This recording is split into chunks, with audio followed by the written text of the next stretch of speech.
آج کا مضمون ہے خدا کی بادشاہی کا سنگ میر۔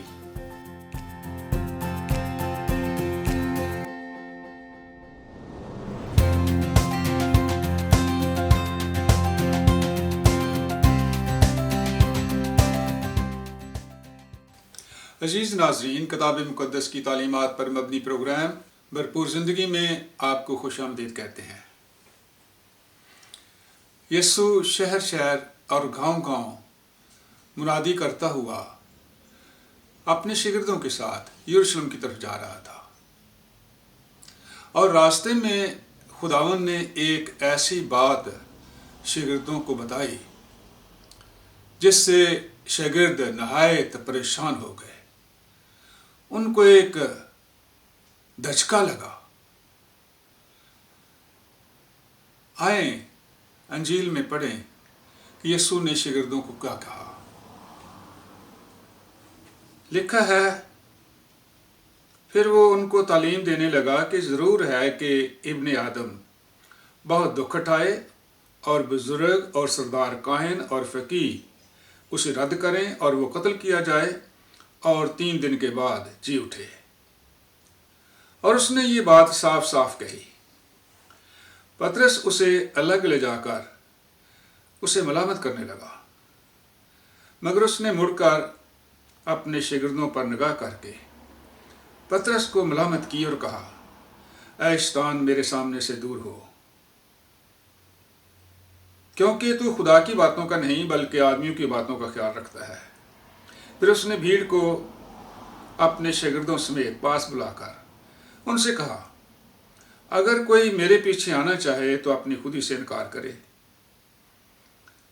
اور اپنی صلیب اٹھائے اور میرے پیچھے ہو لے، کیونکہ جو کوئی اپنی جان بچانا چاہے وہ اسے کھوئے گا، اور جو کوئی میری اور انجیل کی خاطر اپنی جان کھوئے گا وہ اسے بچائے گا۔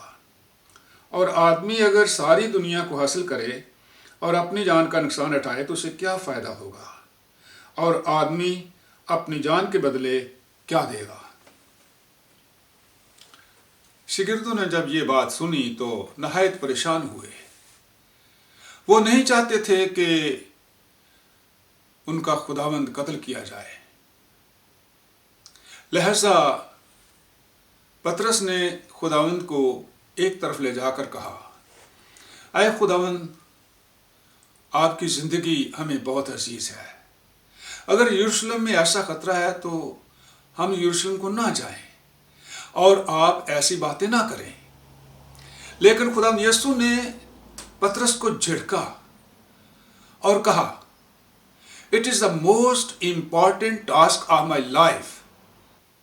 یسوع نے کہا کہ میری زندگی کا سب سے اہم کام یہی ہے، مجھے لازمی مصلوب ہونا ہے، میں اسی لیے دنیا میں آیا ہوں۔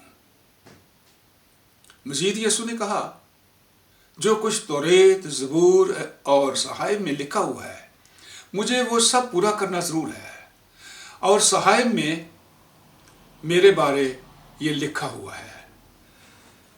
آئیں پڑھتے ہیں۔ یسوع نبی کے صحیفے میں یوں لکھا ہے، حالانکہ وہ ہماری خطاؤں کے سبب سے گھائل کیا گیا اور ہماری بد کرداری کے باعث کچلا گیا، ہماری ہی سلامتی کے لیے اس پر سیاست ہوئی تاکہ اس کے مار خانے سے ہم شفا پائیں۔ ہم سب بھیڑوں کی مانند بھٹک گئے، ہم میں سے ہر ایک اپنی راہ کو پھرا، پر خداوند نے ہم سب کی بد کرداری اس پر لا دی۔ وہ ستایا گیا تو بھی اس نے برداشت کی اور منہ نہ کھولا، جس طرح برہ جسے ذبح کرنے کو لے جاتے ہیں، اور جس طرح بھیڑ اپنے بال کترنے والوں کے سامنے بے زبان ہے، اسی طرح وہ خاموش رہا۔ وہ ظلم کر کے اور فتویٰ لگا کر اسے لے گئے، پر اس کے زمانے کے لوگوں میں سے کس نے خیال کیا کہ وہ زندوں کی زمین سے کاٹ ڈالا گیا؟ میرے لوگوں کی خطاؤں کے سبب سے اس پر مار پڑی۔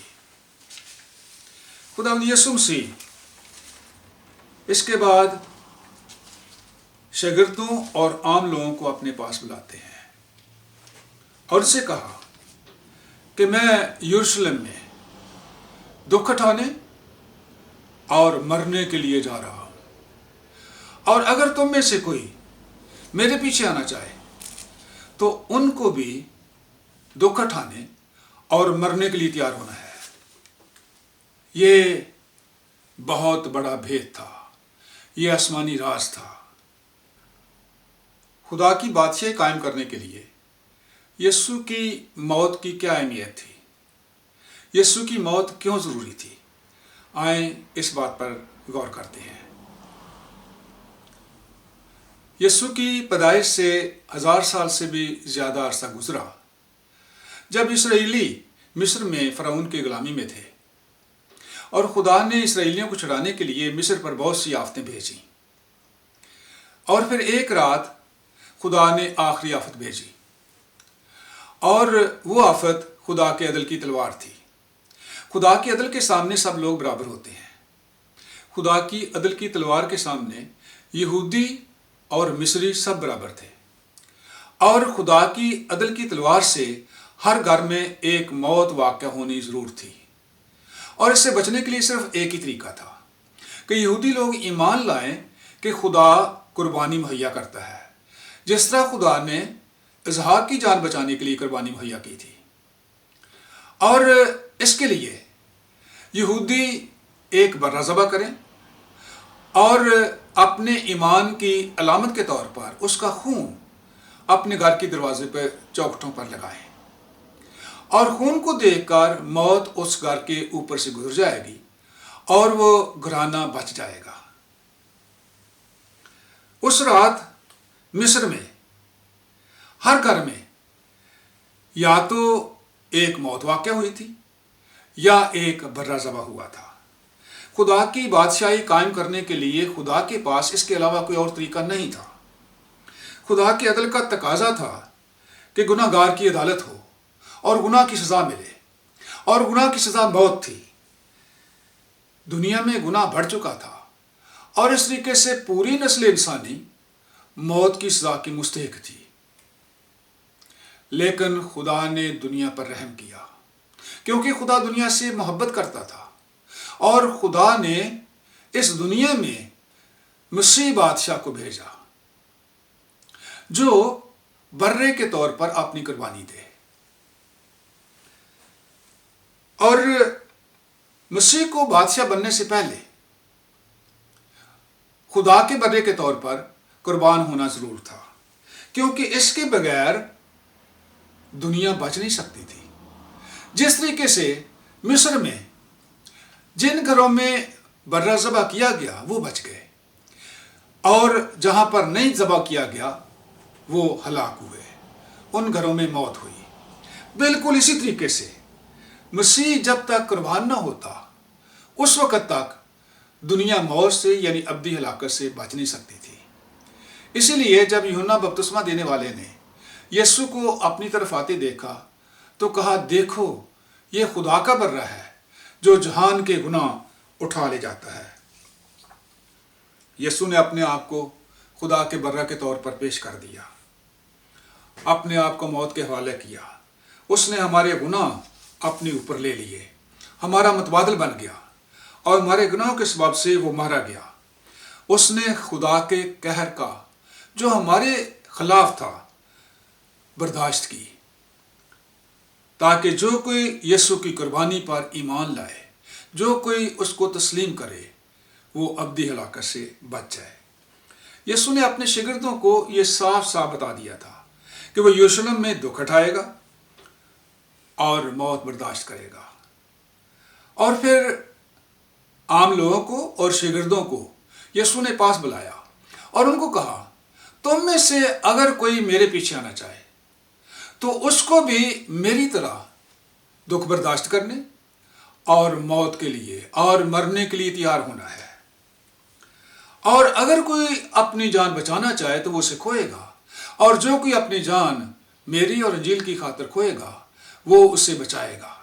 مطلب یہ ہے کہ اس دنیا کی دولت، عزت، شہرت انسان کے گناہ کی گندگی کو دھونے کے لیے کافی نہیں ہے، وہ انسان کی جان کو ہلاکت سے نہیں بچا سکتی۔